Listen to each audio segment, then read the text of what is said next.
क्या आप जानते हैं कि आज से सिर्फ कुछ साल पहले विकी कौशल को एक बहुत बड़ी एक्ट्रेस ने छोटा एक्टर बोलकर एक फिल्म से बाहर निकलवा दिया था। कैसे विकी कौशल इतने कम समय में बॉलीवुड के तमाम so called good looking, charming, चॉकलेटी एक्टर्स से आगे निकल गए। कैसे विकी कौशल ने ऐसा कुछ कर दिखाया जो लोगों को आज से 8-10 साल पहले उम्मीद थी कि रणवीर सिंह करके दिखाएंगे। यानी कि एक ऐसा एक्टर जो कन्वेंशनली गुड लुकिंग नहीं है, लेकिन अपने स्किल और अपनी परफॉर्मेंसेस के बेसिस पर वो सुपरस्टार बन गया। विकी कौशल की पहली फिल्म आई थी 2015 में, मसान। साला ये दुख का खत्म नहीं होता बे।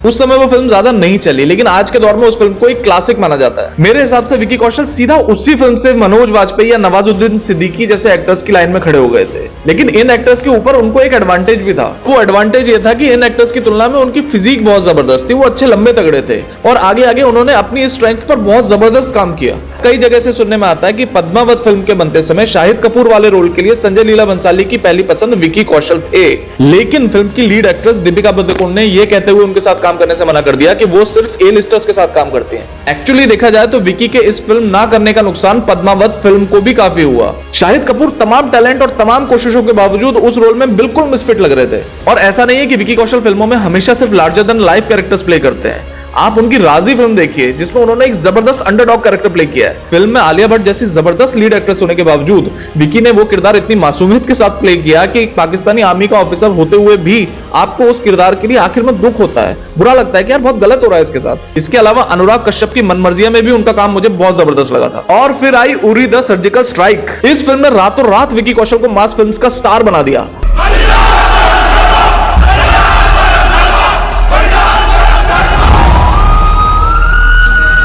और अब आई है उनकी फिल्म छावा, जिसमें उन्होंने छत्रपति संभाजी महाराज का किरदार निभाया है। मासेस से लेकर क्रिटिक्स तक हर कोई इस फिल्म की बहुत जबरदस्त तारीफ कर रहा है, लेकिन हर कोई साथ के साथ विकी कौशल की परफॉर्मेंस की भी जम के तारीफ कर रहा है। मुझे लगता है इस फिल्म के बाद विकी कौशल इस जनरेशन के एक्टर्स में ऑफिशियली मासेस के सुपरस्टार डिक्लेयर हो चुके हैं। लेकिन उनकी इस सक्सेस में उनकी एक्टिंग के अलावा उनकी ऑफ स्क्रीन इमेज का भी बहुत बड़ा रोल है, जो उन्होंने बहुत ही सटल, बहुत ही लो की बनाई हुई है। जैसा मैंने इनिशियली कहा था कि लोगों को एक समय रणवीर सिंह से भी काफी उम्मीदें थी, बहुत जबरदस्त एक्टर थे वो, लेकिन वो अपनी पर्सनल लाइफ में इतने अजीबोगरीब होते चले गए कि लोगों का ध्यान उनकी एक्टिंग से पूरी तरह हट गया। और फिर दीपिका पादुकोण से शादी होने के बाद तो कतई बावले हो गए। अब विकी कौशल की पत्नी कटरीना कैफ किसी भी मायने में दीपिका पादुकोण से छोटी स्टार नहीं है, लेकिन शादी के बाद से उनका आप कंडक्ट देखिए, वो एक अनअपोलोजेटिक इंडियन बहू बन के घूम रही है, जो कि बहुत सूदिंग लगता है, बहुत कमेंडेबल है। तो हो सकता है कि ये इमेज बहुत केयरफुली क्यूरेट की गई हो, पर जो भी किया गया अच्छा लगता है। अब हम कह सकते हैं कि विकी कौशल की फैमिली तो पहले से बॉलीवुड में एक्टिव है, उनको डेफिनेटली इसका एडवांटेज मिला होगा। लेकिन बॉलीवुड के तमाम स्टार किड्स को देखा जाए